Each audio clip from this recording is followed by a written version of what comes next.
Listen to Australia's Dark Evil from 1975.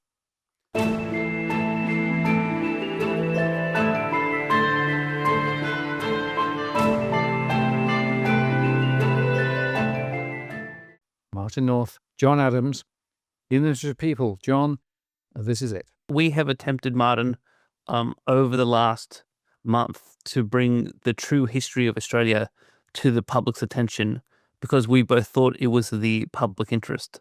I had attempted to engage with the lawyers of the ABC to ask them that they would release me from these legal conditions that I have signed, and that bore no fruit. I then went to the Minister for Communication and asked her to exercise her powers under federal law to publish the tape in the national interest, and she wasn't willing to do so. So, Martin, we are taking a very sort of big step, and it may incur some legal liability for me, but I really do think that that exposing the existence of this tape and for the public to hear at large what happened 50 years ago is in the public interest. And I'm sick and tired of being roadblocked by the government and by elite institutions who have only an interest in corruption and concealment. And that's why they won't allow the public at large to hear this recording. So we've taken the monumental step, and there could be some legal consequences for me after we publish this tape. But we are going to publish this tape, and the tape is 42 minutes. It is unedited. It is in its raw form, the form that I received it from the ABC a couple of years ago. But we think it's important in the public interest, in the interest of protecting children, but also to ensure that the true historical record is shown to all Australians. We are going to play the tape in this episode that goes for 42 minutes. And some people have asked us over the last month to do so.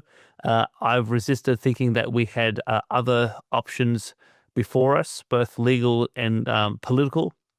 But we've exhausted all of those possibilities, and the elite establishment in this country just wants to bury the history and basically deny Australians the real truth of what's going on. So we're about to play the tape, and the public should be fully informed about what happened back in 1975. Yeah, and 2 points, John. The first is that we should just put a warning in here.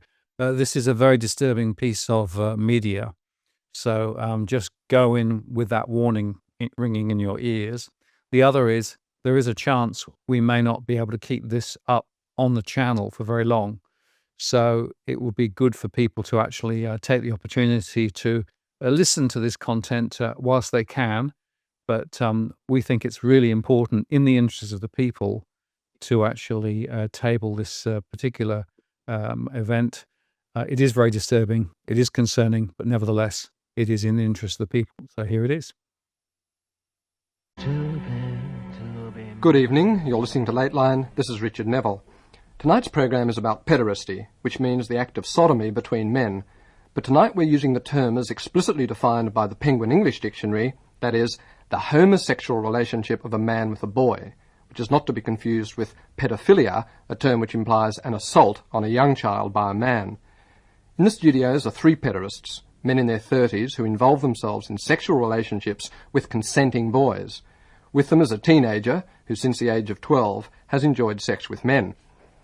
When the subject of pederasty was first considered by Lateline, in fact following a suggestion by one of the participants in tonight's discussion, reactions of shock, tinged slightly with voyeurism, rippled through us all. The level of curiosity was matched only by the level of ignorance. For despite the blatantly homosexual character of this country, we seem to know more about the pederastic lifestyle of the academies of ancient Greece than we do of Australia today. And while pederasty is openly accepted in other cultures, sometimes as a vehicle of education, in Australia it is not only a serious criminal offence, but a subject greeted by most people with intense feelings of revulsion and disgust. Do these feelings have any foundation? What goes on in a pederastic relationship? Is it corruption of the young, or an awakening by them? These are some of the issues we seek to raise in tonight's discussion. In London recently, pederasts began to meet together in a group to discuss the nature of their sexuality. This group was infiltrated by 2 reporters from a Sunday newspaper, The People, which subsequently named the men as, quote, vile child fanciers who formed a bizarre and perverted sex ring. Since the story, the pederasts have been harassed, intimidated and sacked from their jobs. But the group itself has been inundated with inquiries from all over Britain of people wanting to join. A spokesman for the group said that none of them were interested in relationships based on coercion or force, and that the only people who know how caring a pederastic relationship can be are the people involved. But, he said, no one takes any notice of a pervert or a child. Well, as far as we know, there is not yet a similar organisation in Australia, and tonight is probably the first time pederasts in this country have spoken about their sexuality publicly. And finally, with apologies for the following overtones of melodrama, we should say that few limitations have been placed on this discussion. Some areas may possibly offend, or even disgust, some listeners, and we ask them that in such a case you resort to your democratic right to turn off the radio. Well, Stephen, coming to you first, you spend much of your time in the company of young boys. What is it that attracts you to them? Well, it's usually their beauty, with regard to the young boys as a sort of section of the... as a group of people. Available, that they're a kind of special... They seem to be a special group.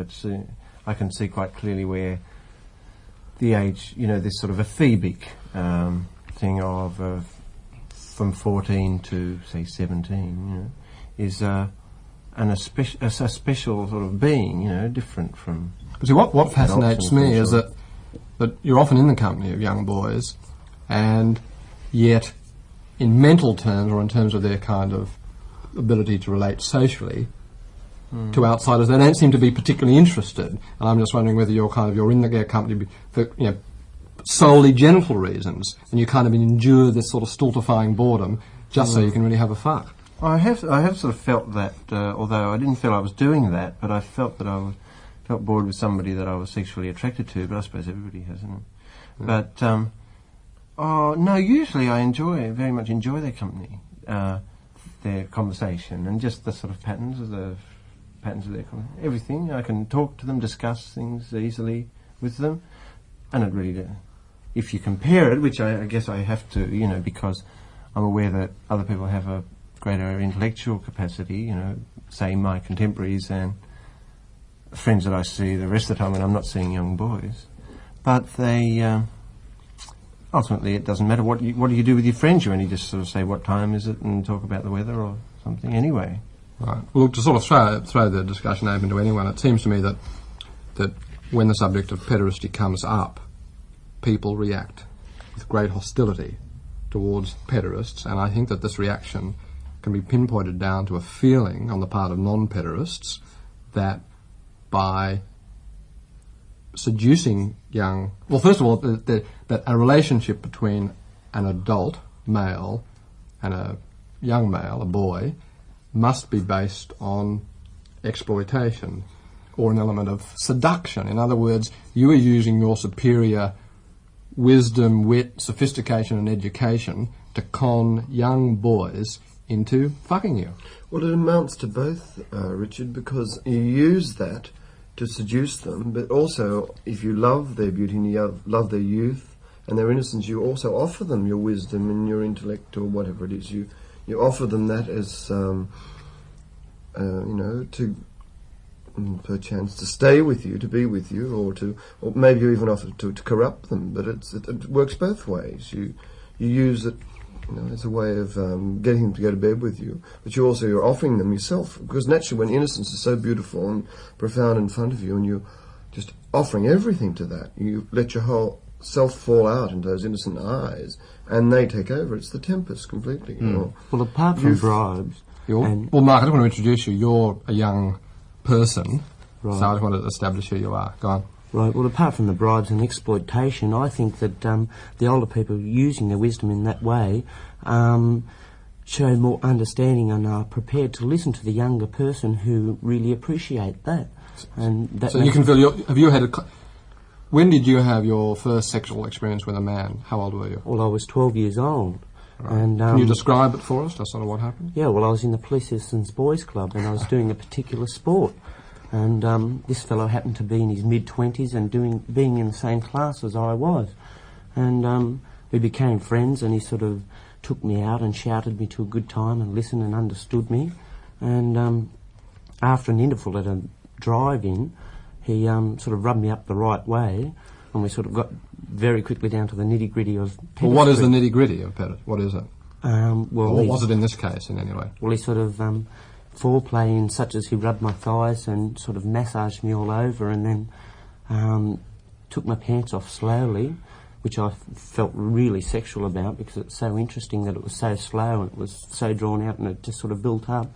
And he started sucking my cock, and I turned around and did the same thing. It just felt natural to me at the time, and no regret at all for doing it because it was really pleasurable. And so it wasn't a traumatic or freaked out experience for you? No, it wasn't.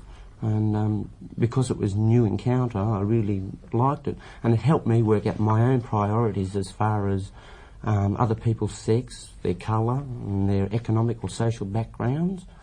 And right. I mean, are you now are you exclusively sort of homosexual or heterosexual in your behaviour? Bisexual. You know, I like both forms, male and female. Yeah. And do you have this was several years ago, this first experience, but do you have a feeling that you were kind of seduced unwillingly into it at all? No, I don't. I had a feeling of apprehension because I knew that it was wrong by society, but I did what I wanted to do and not what society wanted me to do. Right. Okay, well, to bring Colin into it now, you're the only one that hasn't spoken. I mean, how do you feel about the charge that your activities are per se exploitative because of your you're in a position of power in relationship to younger people? I mean, do you consider this at all in your sexual behaviour? Yes, I realise that I have the upper hand in the situation. Right. With a young boy, in actual fact, it usually ends up the opposite way around, because my emotions do get carried away to the extent where I fall in love with the boy, and if you can call it falling in love. Why did you even say that? Do you even doubt the quality of your passion? No, I don't really. I say that because... because you expect straight people not to believe that you can fall in love with Right, someone? yeah, you know, you can liken it to a complete heterosexual activity. It's the same form, in fact, it's probably deeper than that because you have a social stigma against you for being what you are. You're always very, very careful about looking around corners and so forth and making sure the whole thing is a great... it's furtive and secretive. Right, which doesn't help it.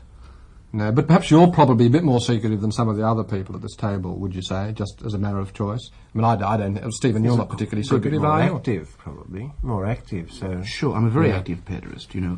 How active is active? Active, I'd say, to the point of a scene of, say, 12 boys from various walks of life, various schools. What, I mean, in a year, or... No, it's sequentially? One time, Yeah. Oh, well, you wouldn't sequentially or at once, kind of you thing. Wouldn't count activeness by the number of fucks that you'd have. So much how much time you devote to pursuing young boys. Right. All right, but so getting back to these 12 kids, is this in the sort of situation of you being in a room with 12 kids at once kind of thing, or is this just every year you might have 12 different affairs? No, this is sort of in a situation where 3 may turn up, 2 may turn up, or 1 may turn up, but basically it's 12 by 12 by 12 in 1 year. Right. Scenes do fade, they grow up, they completely reform from the whole thing when they get older. I've not had any yet, I don't think. Why do you say reform, Colin? Well, I say reform because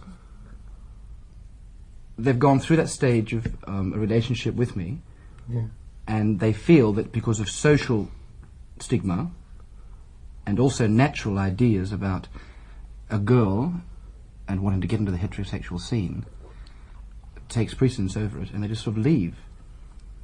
But you almost talk as though there's something to reform from. Well, I don't believe there is.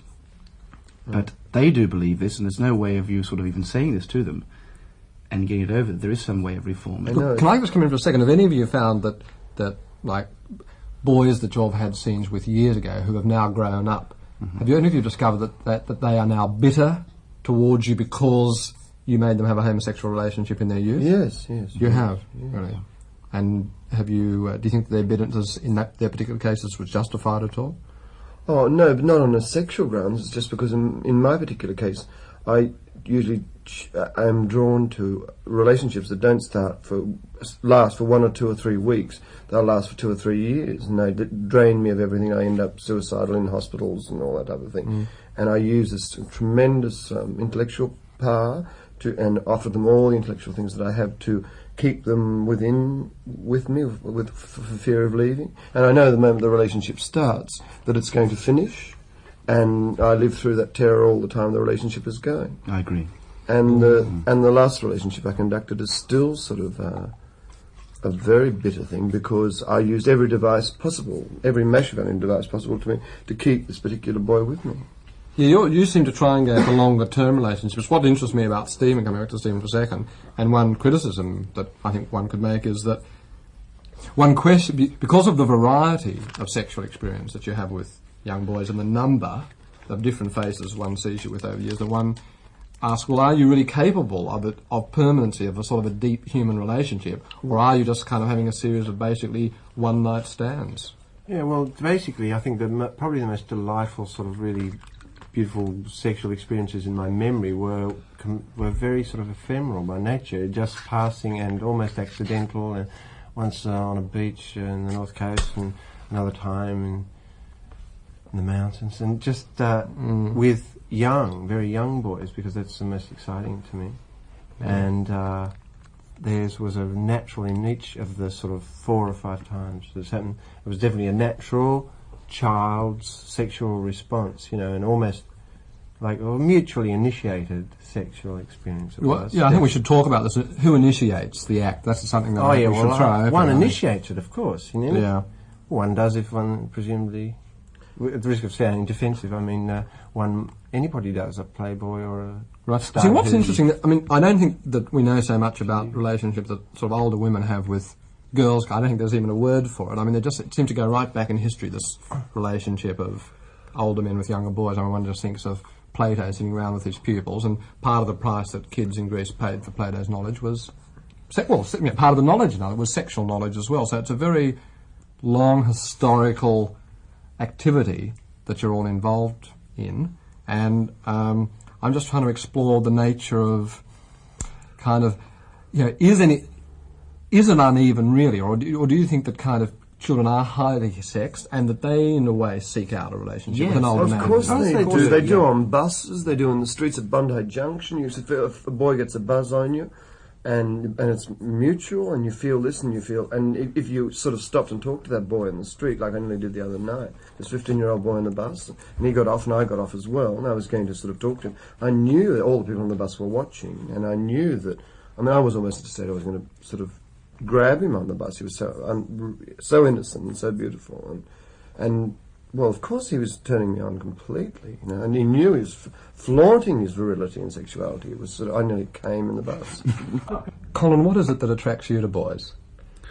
Well, Richard, I find a boy attractive in much the same way that you and other heterosexual males like yourself find a girl or woman attractive, inasmuch as I look at a boy aged 12 to 16, and if he is beautiful, and to qualify the fact beautiful, from a pederast point of view, I mean a boy that may be physically delicious in having perfectly formed limbs, unblemished skin all over his body, being perfectly hairless and smooth except for just the right amount of pubic hairs.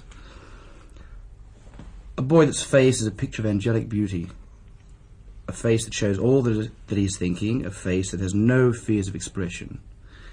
I want to hold that boy in my arms, to sleep with him, to sodomize him, to feel his hurts and joys, to advise him on his problems.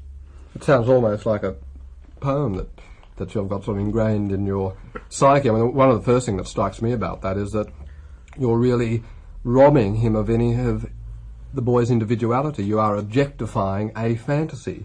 You are searching for a, quote, a beautiful object, and somehow, the real live human with pimples and warts and all completely disappears from your reality.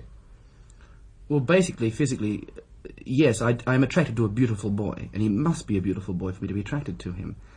I find later on that his mind may be so lovely as his body, I should say, and it's all very fine. See, women have been complaining in the last few years that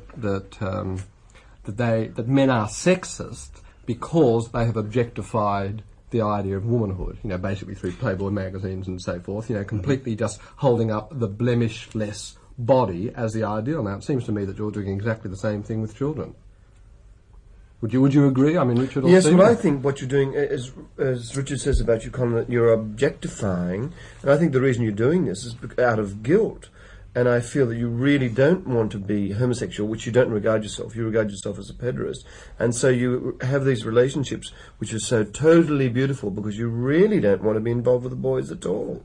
I don't see as you having an honourable relationship with the boy at all. I think it's, you know, totally hypocritical that this whole thing, as Richard said, sounds like a poem and you're robbing the boy's innocence. Well, you could be come in, Stephen, yeah. consoled on one point, because it's the kind of thing that doesn't really happen very often, you see. To Colin, I assume, you know. Yes. Because because of the sort of high standards set for this ideal, you know, it really happens very infrequently. And then it doesn't really happen, I suppose. It always becomes a kind of disaster. And it's in just a always short temporary, while. even if he Yeah. meets this perfectly pubertal, spotless boy. I mean, they can only be that way in a good week, isn't it? Yeah. Or Well, I was something. going to finish up by saying that this is... And anyway, they're never amenable to the sort of pressures, you know, they're not subject. This is a fantastic thing, really, because, you know, you're romanticising the instance, all the instances of your life, and you're romanticising and it goes sort of always along,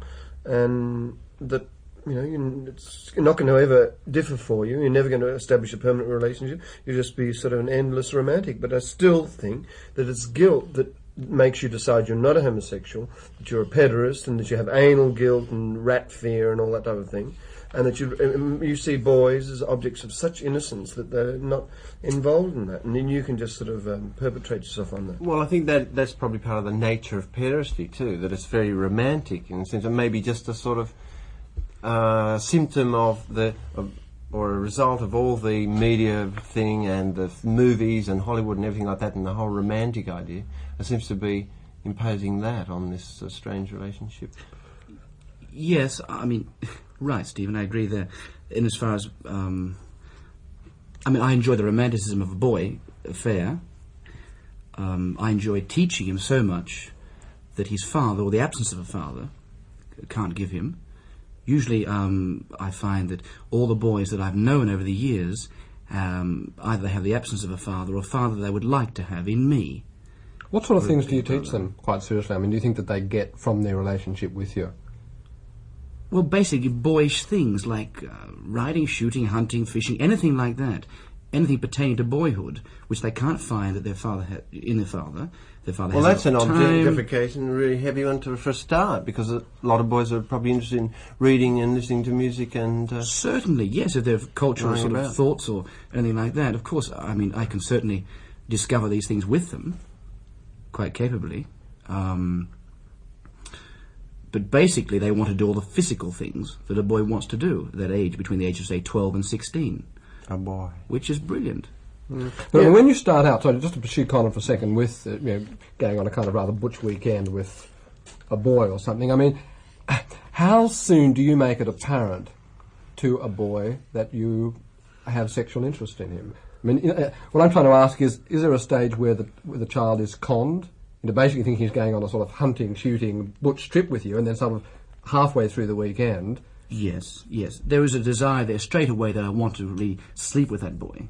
Yeah. I make it fairly obvious in the very beginning of the whole affair, and it's one link. I've only had one occasion where basically I've been with a boy and haven't been off with him for several months because I love that boy so much that it would have destroyed the whole relationship anyway. But in the end, the boy felt the relationship was so strong that to lose me as a friend, he felt that he should get off with me, which he did.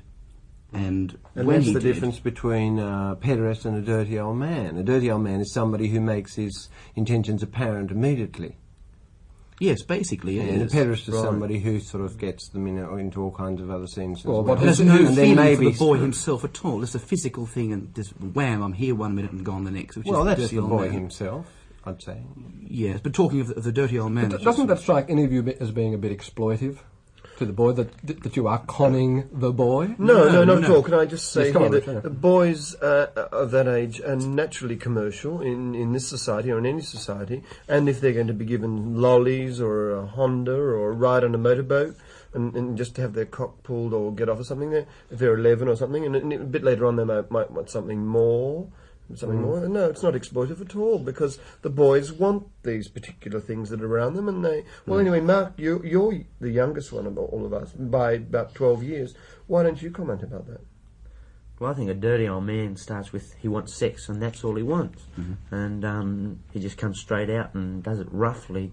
And there's none of these bribes, that's how I put it.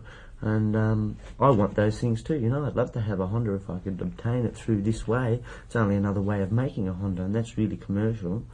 But at the same time, I do want a relationship, friend-wise, mind-wise, you know. Yes.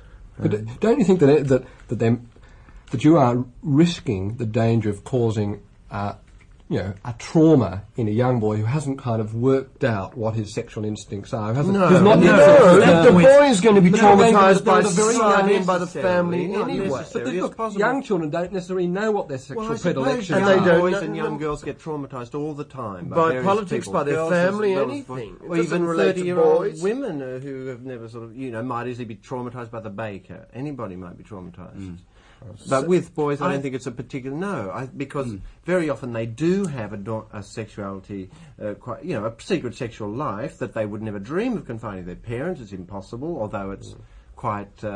it's the thing in other societies, I believe. Have any of you? I mean, have you ever been got enmeshed in the parents in relationship with the parents as a Very result frequently. of your? Yes, Almost. I have. Well, how do you cope with that? I mean, what sort of level does Well, that I always- relationship with I've- I the can- mother or the father, and if so, at what level does it conduct it? The only things the consistent things are that the mother is usually well disposed towards me, and very often the father as well. Do they realise that your interest in their children may not be entirely social? Well, frequently the mother might sort of intuit it, but the father wouldn't be, no. And Yeah. Do you feel sometimes uncomfortable that you have to participate in a deception like that? Bored more than... yes, uncomfortable, I suppose. In a way. Yeah. I mean, It's difficult. Are any of you involved in trying to change public attitudes about pederasty? No, I'm not, but I want to make a point here that the being involved with the mothers is a very serious point, because most of the mothers, most of us in Western society, and that's the only society I know, sort of intimidate the boy in the family, the sensitive boy, and the boy ends up in the position that he ends up. The father's usually castrated by the mother, and a lot of us, I feel, see our role as to save boys again from the fate that we've suffered, from being castrated and seeing this terrible figure of our father who was absolutely nothing, being knocked down by them, to sort of drag them away from these sort of overbearing mothers who are going to override them with guilt and fear and... I think What else? you seem buried in there is a kind of attitude of hostility, perhaps, towards mothers and perhaps women generally. Do you think that there's an element of misogyny in your makeup? No, there's certainly an anti-maternal thing, but not misogyny. No, not at all. I don't think I'm misogynist. Right. Colin, have you ever been enmeshed in relationships with the parents? With the parents, yeah, many, many times. Well, has a father ever discovered that you've been having a sexual relationship with a son, and as a result of that has had it out with you at all? Yes, only, once or twice this has happened, and it's been basically a punch-up, because the father involved was of a labourer type, and he knew that, these fists were his only way of sort of getting out of the whole thing. But, sure, but most of the boys I've known, Richard, don't have any relationship with their father at all. And I step in as a big brother. I'm not really old enough to be the father of that particular boy. And I've given that boy all that he wanted from his father. And I've discovered also another subject, another point, that boy's been getting off with countless boys at school. They're all involved in mutual masturbation and so forth, and even sodomy with each other. And I've found a boy has introduced me to several other boys that he's been getting off with at school, and they just love the whole sexual thing of knowing, for instance, say a wealthy puff, we'll call it, Yeah. that has sort of materialistic things that he may be able to provide for them as well. Yes, so This again, you see comes this into it. relationship does get Boys reduced are to this very- objective level, both Right. by your I desire and by the content agree of... with any of that. I don't You agree don't either, why? Because Colin, boys at are all. basically very It materialistic goes back to in what I many, said many ways. previously Well, about I your don't- guilt. Do you feel guilty? Have you ever felt guilty about being a pederast, Richard? No, I don't feel guilty about that. I just feel guilty about everything. I mean, guilt is in a naturally Catholic inherited thing that I have, so I feel guilty about all my activities. I'm Catholic. Why also, haven't any and of I you- tell you what, Catholic boys are the incredibly spunkiest boys I've ever seen in my What were you life. going to say, Richard? Well, I was going to ask you, why haven't any of you been involved with trying to change society's attitudes towards pederastic activities? Well, we've never thought of because the first imperative is that you go on, you continue your pederastic activities. You have to do it in secret. So if you learn the ways of secrecy, you Is know, it think not a about- burden to have to conduct your sexual life in secret? Not No, I nowadays imagine it's anymore. probably a pleasant additive. What happens when the boys get older, Colin? Well, the boys get older, of course, but they ultimately leave me for, say, a girl. They become completely heterosexual, if you'd like to call it that. Well, you drive every boy heterosexual. No, I don't Is at that all. you would They you would basically- have liked some man to come along in your life when you were young and drive you heterosexual. That's why you hate being a pederast. That's really Yes. what you're saying. That's right. Yeah. No, I've always tried to keep a relationship going and just try to find out Have you ever whether or not succeeded? I would be able to cope with a homosexual relationship with a boy as he grew older. But can you conduct any relationship at all without it being in a sort of a militant way? You're on top and the other one's below. Well, I know it's difficult because really we had to talk about pederasty objectively, right? In some way. Sure. And so you got all these ideas about that, but really, you're just sort of speaking your dreams. But more those dreams than- come true often. Well, that's arguable. I suppose. Yeah, I I'm sure love they to do. There possess are a boy. I love always to guide dreams. that boy into what I feel is the best future for him. I mean, okay, you might say, oh, well, not so much you, but people may say that it's a corrupt thing that I'm doing. But in actual fact, it's not, because that boy will do it with somebody else anyway. Well, He'll be what- getting off that with his doesn't- friends. What I That's interrupt you affected for a of moment, corruption. Colin, I think you should have been in a boarding school, like where I was educated, and I think you were. I was, a Catholic boarding school. Catholic boarding school, where all those priests and brothers and things, how many of them, I don't know, 20%, 70% are pederasts, and have found their field there in, an absolute glorified area for a pederast, and where you could just have the boys there and have them at the altar or have them in the dormitory, and I can remember at school all the priests used to fuck boys and things like that. Really? Yeah, of course. And you don't really want to have your thing out in society like that. You should be in one of those cloister areas where so many pederasts end up, and all the boarding schools of the Western world. That's his arena too. This open, so-called open society is his arena. After schools time and in the eastern suburbs and so on. Where do you make contacts with children in this society, Stephen? I have no particular place. I usually make contact with them, anyway, recently at the sort of houses of other pederasts. Other people who sort of, some have enough money, say, to have a house and a bit of a scene and some calling, but I've never known any perfect sort of brilliant... You don't sort of hang around school playgrounds or anything like that? Not yet. Oh, I've done it. I've gone and picked up Bird boys hands at were high too in the bush. schools. Yeah. In Did the you eastern know him? suburbs, friends of mine that I've known, and driven them home and or driven them somewhere. Right. And we've talked about what happens to old children when they become older. What happens to pederasts when they become older? I mean, do you all envisage... I don't know, really but don't I think they believe- become older. I believe, by all accounts, that it sort of becomes, the passions might grow a little less, but I think that it's never a particular hassle, no more than for a heterosexual or for... Well, Richard, that's a rather naive question to ask. Yes, it is. Look, I want to move on. Nabokov's Lolita's 20 years old, as you said yourself, and what happens to a heterosexual when they become old? Well, some become... Get that. Yes, dirty old men. Some sit on Dirty brands old in men, rocking right. chairs. I have a great fear of becoming a dirty old man. I want to... Have any of you tried to ask yourselves, what it is that outrages society generally about the idea of pederasty. What do you think that the social animosity boils down to? It seems to me that it boils down to a fear of corruption. No, it doesn't. It originates from the denial of child sexuality. Question From their own the secrets. Victorian. Denial of child Right, cerebral right. activity, denial of child activity. Everything. It's still a For Dickensian grown-ups, thing, the really. the age of consent, the 21 down to 18 and repeatedly to 16, is ridiculous. Yeah, So you don't of think that course. there is any kind of a magic age barrier where a child becomes sexual? No, No, Victorian when belief I that was there is. when I was about 12, I had something like sexual relations with my 3-year-old nephew. I got into the cot with him. You don't think that could have freaked him out? It didn't. No. Don't you think there is any kind of substance to the charge that a relationship between an older man and a boy is per se exploitive? I'm sorry, I've got to keep coming back to this because this is basically is what animates the disapproval of society, is because of the superior power, wisdom, talent and sophistication, etc. of the older person, and you've already mentioned earlier wealth and money and the element of bribery, that's a that per paradox, se it's Richard. an exploitive situation. That is totally You're a paradox, yes. because for one thing, when you confront a boy, if you're knocked out by a boy, you are immediately the victim of that boy in a sense. But only if you surely feel, and you you've can already assert- spoken that your things are fairly ephemeral. So, I mean, you're sort of a victim of a temporary lust. But really, if the boy has yet undefined his sexual predilection, couldn't he be the victim of your already kind of hardened attitudes? if you like to put it that way, he's a victim of your amazing interest. He's a victim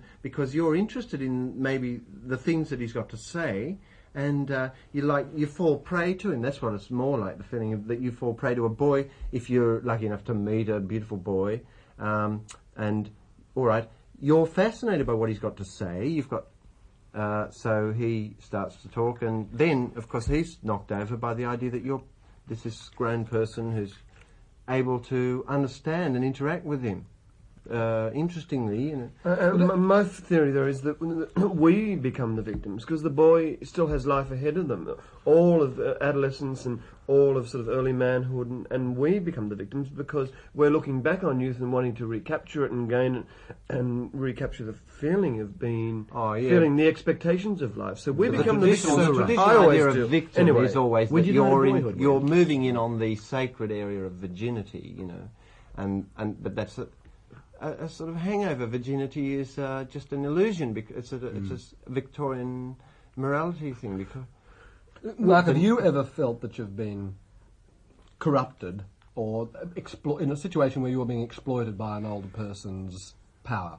No, I don't, because I feel that to work out whether you're heterosexual or homosexual, you must try both to work out what you are or where your priorities stand.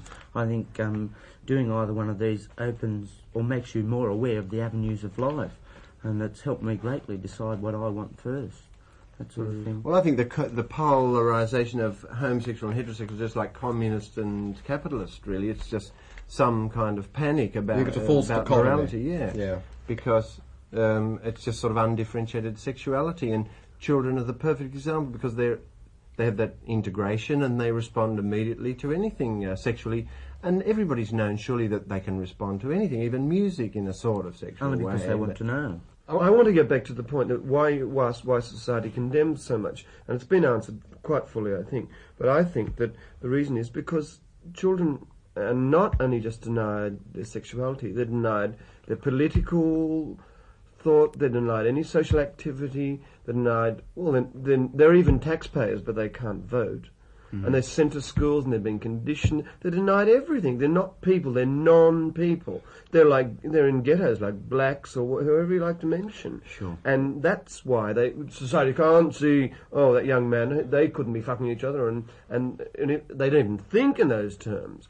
But if that they have to consider an older man playing around with someone who they regard who has had no status in society, no opinions, no attitudes, and certainly the right to vote. They regard that as a big bloody thing. They just can't believe that an older man will want to have anything to do with this non-person. That's how I see it. That's very, very important. And if that can be erased, well, then youth can become much more valuable. Well, why aren't there youth sitting in the parliaments? Look at the way the parliament's carrying on at the moment in Australia. Why isn't there anyone under 43 or something hanging around Parliament House? So I mean, the substance of what you're saying is that pederasty for the child can almost be a sort of a process of liberation because it's a contact with an adult culture. Well, I know it's happened with the boys that I've been involved with. They've become different people, or the potential is always there because I'm drawn to that type of thing, and their mind grows and they go out. But everybody's mind grows and they go out, presumably, yeah. Yeah, but sometimes they grow and grow in. Because they're denied their privilege of being a human being when they're young. And this being a human being when they're young is their sexuality. It's true that the pederasty is a pretty inevitable kind of thing in just about, I don't know, a very great many boys' lives. That they will encounter it, especially if they're attractive. Stephen, do you think that, look, this whole thing of pederasty and fucking boys and things exists in an elite society, a wealthy society, a cultural society amongst queens that are wealthy or who are in the academy or whatever? Do you think it exists elsewhere? I think it's on every level. I think it's... I've seen it among seasonal workers. On 2 occasions I've met different groups of seasonal workers, and I've seen it there. I've seen it in factories. I've seen it in football teams. I mean, just everywhere. It goes right through the incidences right through society as well. Yeah. Have any of you been caught up with the law at all? Yes, I have, Richard. I was in England last year, and I happened to fall in love, we'll call it, to be a little romantic with the whole thing, which is true. And the whole relationship went for, say, 6 months. And the boy was totally engrossed in me, I was totally engrossed in him. And through incredible circumstances, the parents found out that this relationship was going on between the boy and myself.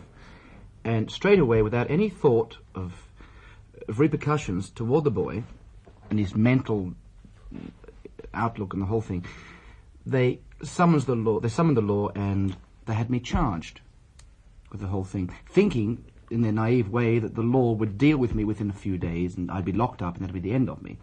In actual fact, I pleaded not guilty to the whole offence, and it went on and on through 3-4 courts. Now, by the end of those 4 courts, the boy was totally wrecked, and there was I was proved not guilty, and the boy he needed incredible psychiatric treatment after this, not through the relationship between the boy and I, but through the law. The trauma of the law becoming involved in his parents, the violence from his parents. Exactly, Richard. Yeah. And in actual fact, the parents at the time were split. They'd remarried, the father and the mother, and the boy was really incredibly, what should we say? Vulnerable? Yes, very vulnerable, because he was torn between his mother and his father and didn't know which way to go. I came along and offered him a security which he wanted, in as far as he had a permanent relationship with a person. But Colin, you started to manipulate unscrupulously in that family. You between the father and the boy mother. from the custody of his father to his mother for your own convenience and so on. I don't know how you can say... From what you've told me. Steve, that's quite wrong, because I knew that the boy was getting nowhere with his father, and he was granted custody. The father was granted custody of the boy 8 years ago by the courts. And he was getting nowhere with his father. His father was an ignorant, arrogant bastard of a guy, really. A labourer, gardener, or whatever he was.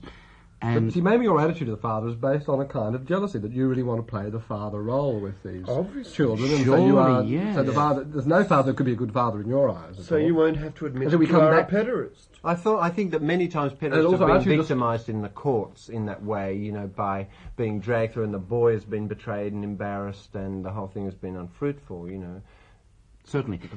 But not particularly in this case. The way the whole thing came about, that I was really exposed, is because the boy felt that the whole relationship between he and I was so relaxed that he told his stepbrother. And his stepbrother was most horrified of the whole situation and just told the mother and the father. And that's what frequently happens. The boy will tell in confidence somebody, but that confidence will be betrayed immediately in the name of the prevailing morality, which is that you can do anything. Anything is okay, betray anybody's word to protect the non-existence of children, that whole idea that they don't have any sexuality. Or children. Aren't you all condemned to a kind of treadmill of just, making playground contact with children that'll have a temporary relationship with them? Now they're going to grow up and... What do you want to do? What do you want to do? I don't do that. What do you do, Stephen? You I said earlier in the remained program that you- friends with the boys for many, many years, and maybe forever. I don't know how ephemeral friendships are in other people's lives, but anyway, many of mine last all have lasted for 20 years and so on. Boys that I've begun by fancying and then subsequently had a sexual Do you think relationship you're with. in and- pursuit of a sort of an unholy grail that Yes. chimera that never Yes. doesn't even exist? Yeah. that you The would just desire go and on- pursuit Yes. of the whole. But fancy, for a revolutionary, Richard, what a ridiculous question to ask. I'm What an do you, ABC what do, moderator, what do you not a expect us to want? A house in Mossman with a boy and antique furniture? That's the last point. In the last couple of weeks in Sydney, there's been this report. Well, it was initially reported as a brutal homosexual or pederastic murder of a 3-year-old boy. I think subsequently in the coroner's court, it turned out that the boy was not assaulted. But from time to time, in the papers, there is a reported an outrageous murder of a child by an older man for perverted sexual reasons. Now, do you think, as pederasts, what goes through your mind when you read a story like that? Yes, well, the Australian press and Western press is naturally chauvinistic, not necessarily about pederasty or homosexuality, about anything. It was chauvinistic about you and Germaine Greer, and it is at the moment been about Jim Cairns. But I want to go deeper than that, deeper than the Australian press. How do you as pederasts feel when you see that there is a blatant kind of, homosexual murder of a young child? I feel insecure. Yeah. Why is that? I Stephen? Just because sorry I for the feel a kind of implicit indictment in it, about Of your myself and lifestyle. and yes, because at times when I am, it could be said that I'm manipulating, but I just really do insist that I'm interacting, with a young boy. Well, none of you here would regard yourself as child molesters. No way, Obviously no. not. Definitely not. Why are you even asking that? No, but I am in the business of defending dirty old men or even murderers. Time's run out. Thank you very much for coming and discussing Okay, public and thank pederasty you. tonight. Good Thank you night. very much.